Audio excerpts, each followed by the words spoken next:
दोस्तों West Indies बनाम भारत के बीच में टी20 वर्ल्ड कप 2026 का एक वर्चुअल क्वार्टर फाइनल मुकाबला शुरू हो चुका है, क्योंकि सेमीफाइनल में जाने के लिए दोनों ही टीमों को यह मैच जीतना बेहद ही जरूरी था। ऐसे में इस मुकाबले में अगर हम टॉस की बात करें तो टॉस जीता सूर्य कुमार यादव ने और गेंदबाजी को चुना और वेस्ट इंडीज को कहा कि आप आए पहले बल्लेबाजी करने के लिए। वेस्ट इंडीज की तरफ से किसी बल्लेबाज ने अर्धशतक नहीं लगाया, लेकिन सभी बल्लेबाजों ने अपना अपना बेहतरीन योगदान दिया, जहां रॉस्टन चेस ने 40 रन, शिमरॉन हेटमायर ने 27 रन, शरफन रेदरफोर्ड 14, रोमन पोवेल 34, अंत में जेसन होल्डर ने 20 गेंदों पर 37 रन जड़ दिए। सभी बल्लेबाजों ने अपना अपना बेहतरीन योगदान दिया, जिसके चलते 155 रन तक पहुंच पाई वेस्ट इंडीज की टीम 4 विकेट खोकर। ऐसे में टारगेट का पीछा करते हुए संजू सैमसन व अभिषेक शर्मा सलामी बल्लेबाज बनकर आए।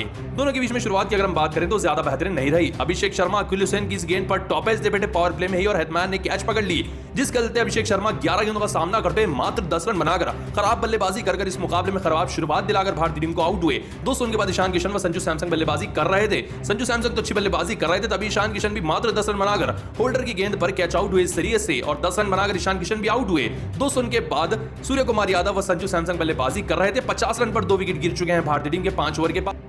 दोस्तों करो या मरो वाला मुकाबला टी20 वर्ल्ड कप 2026 के सुपर 8 का वेस्ट इंडीज बनाम भारत के बीच में शुरू हो चुका है। दोस्तों ये मुकाबला सेमीफाइनल में पहुंचने के लिए दोनों ही टीमों को जीतना बेहद ही जरूरी था।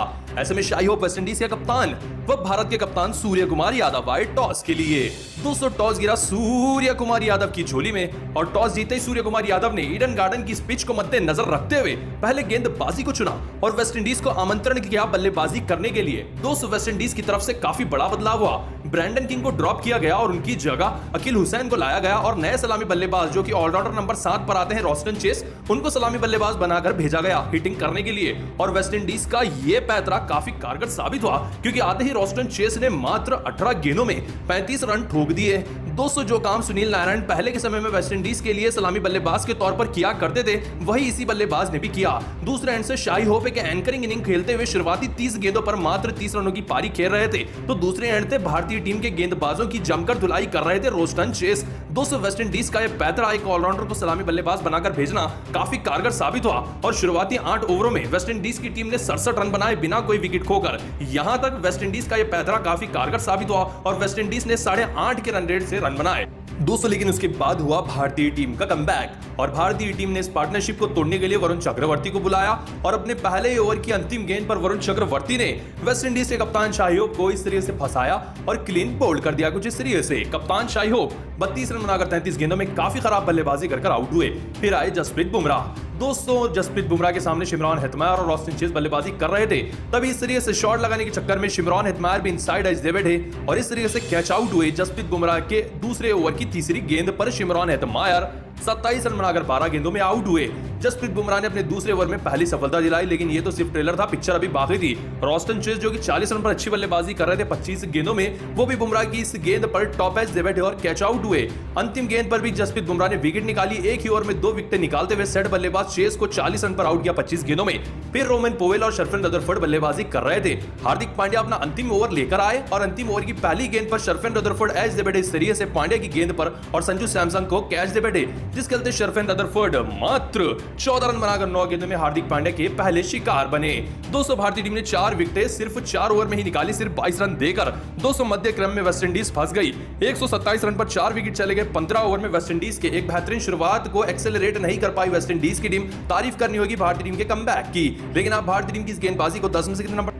दोस्तों वक्त हो चुका है इस साल के सबसे बड़े मुकाबले का, टी20 वर्ल्ड कप 2026 के महामुकाबले का, जो कि वेस्ट इंडीज बनाम भारत के बीच में खेला गया कोलकाता के ईडन गार्डन मुकाबले में। दोस्तों वर्ल्ड कप के सेमीफाइनल की रेस के लिए दोनों ही टीमों का मुकाबला जीतना जरूरी था। जो भी टीम मुकाबले में जीतने वाली थी वो टीम सीधा सेमीफाइनल के लिए क्वालिफाई करने वाली थी। ऐसे में इस मुकाबले में टॉस के लिए शाही होप व भारत के कप्तान सूर्य कुमार यादव मैदान पर आए। दोनों ही कप्तान ने टॉस को चाला और सूर्य कुमार यादव ने टॉस को जीता और टॉस को जीतकर उन्होंने सबसे पहले गेंदबाजी को चुना और वेस्ट इंडीज को बल्लेबाजी के लिए बुलाया। जसप्रीत बुमराह भारतीय टीम की इनिंग की शुरुआत करने आए। दोस्तों आते ही उन्होंने शॉर्ट गेंद रखी इस तरीके से ब्रैंडन किंग को और ब्रैंडन किंग कैच आउट हुए मात्र 0 रन बनाकर पहले ओवर में। दोस्तों उसके बाद जसप्रीत बुमराह अपना दूसरा ओवर लेकर आए। दोस्तों उसके बाद हार्दिक पांड्या ने एक ओवर में 3 रन दिए। फिर अगले ही ओवर में इस तरीके से कैच आउट कराया शाही होप को जसप्रीत बुमराह ने हार्दिक पांड्या के हाथों।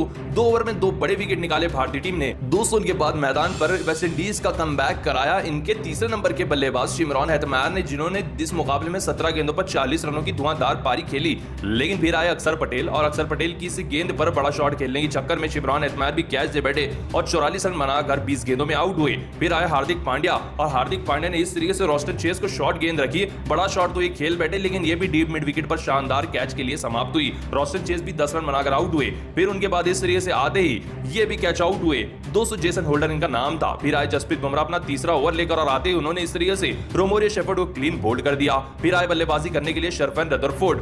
दोस्तों अकेले अब शरफन रदरफोर्ड ही बल्लेबाज थे, लेकिन वो भी इस शॉर्ट गेंद पर फंस गए अक्षर पटेल की और सीधा कैच आउट हो बैठे, जिसके चलते अक्षर पटेल ने 2 विकेट, जसप्रीत बुमराह ने 3 विकेट, हार्दिक पांड्या ने 2 विकेट निकालकर वेस्ट इंडीज की टीम को धाराशायी कर दिया और मात्र 165 रन पर ही रोक लिया पूरी वेस्ट इंडीज की टीम को। जी हां दोस्तों, हार्दिक पांड्या की गेंदबाजी के आगे एक न चलने दी वेस्ट इंडीज के बल्लेबाजों की और 165 रन पर 9 विकेट खोकर ढह गए वेस्ट इंडीज की टीम ईडन गार्डन के मैदान पर। ऐसे में अब भारतीय टीम की बारी थी 167 रन लगाने की 120 गेंदों में और इस मुकाबले में क्वालिफाई करने की। ऐसे में टारगेट का पीछा करते हुए एक और बार संजू सैमसन और अभिषेक शर्मा की नई जोड़ी मैदान पर सलामी बल्लेबाज के तौर पर आई और आते ही संजू ने ताबड़तोड़ बल्लेबाजी की और मात्र 9 गेंदों पर 28 रन जड़ दिए। उनका साथ दे रहे अभिषेक शर्मा ने भी शुरुआती पहले ओवर में 17 रन जड़कर भारतीय टीम की जीत को यहीं पर पक्का कर दिया था, क्योंकि पावर प्ले में ही लगभग 45 रन बन गए थे। दोस्तों उनके बाद संजू सैमसन जब 38 रन पर आ चुके थे 13 गेंदों में, एक और बड़ा शॉट खेलने के चक्कर में कैच आउट हुए। दोस्तों ये गेंद थी जेसन होल्डर की, लेकिन आउट होने तक संजू सैमसन ने 38 रन जड़ दिए सिर्फ 16 गेंदों में। अचानक फिर आए तीसरे नंबर पर सूर्य कुमार यादव अभिषेक शर्मा का साथ देने के लिए और यहां से इन दोनों ही बल्लेबाजों का तांडव मैदान पर शुरू हुआ। एक तरफ से सूर्य कुमार यादव, दूसरे तरफ से अभिषेक शर्मा मैदान का ऐसा कोयना नहीं छोड़ रहे थे। दोनों ही बल्लेबाज जहां इन्होंने चौके छक्के न लगाए हो, देखते ही देखते एक और बार बेहतरीन लाजवाब शानदार जानदार बल्लेबाजी करते हुए अभिषेक शर्मा ने अपना अर्धशतक मात्र 22 गेंदों पर पूरा किया और अपने कमबैक का एक बेहतरीन संकेत दिया। उनके साथ कप्तान सूर्य कुमार यादव ने भी मैच विनिंग 38 रनों की पारी खेली सिर्फ 19 गेंदों में, जिसके चलते भारतीय टीम ने 14वें ओवर में ही इस शानदार मुकाबले को जीत लिया।